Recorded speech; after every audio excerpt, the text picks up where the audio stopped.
Hi friends, అందరూ బాగున్నారా? అందరూ బాగున్నారా? మేమైతే త్వరలో మరి మీ ముందుకు ఒక సాంగ్తో రాబోతున్నాము.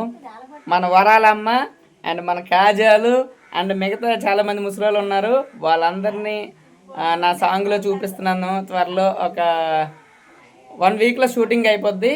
త్వరలో రిలీజ్ అవుతుంది అనమాట. మరి ఆ సాంగ్ పేరు వచ్చేసి అబ్బాయో. ఈ అబ్బాయో సాంగ్ ఏ రేంజ్లో ఉండబోతుందో అది నేను మాటలతో చెప్పను. చెప్తే ఓవర్ కాన్ఫిడెన్స్ అనుకోగలరు.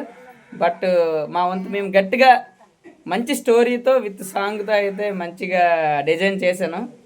మరి ఆ భగవంతుడి ఆశీర్వాదం అండ్ భగవంతుడి దయ అండ్ మీ అందరి సపోర్ట్ కూడా ఉండాలని మనస్ఫూర్తిగా నేను కోరుకుంటున్నాను. కాజల్ త్వరలో వస్తానము అను, త్వరలో వస్తాను. అందరూ మా పాట చూడండి, పాడతాను చూడండి. చూడండి అంతే. ఎన్ని పనులు ఉన్నాయని కాదు, సాంగ్ చేసినవా లేదనేది కావాలి. ఎనీవే థ్యాంక్ యూ అండి అందరికీ. Bye bye bye bye bye.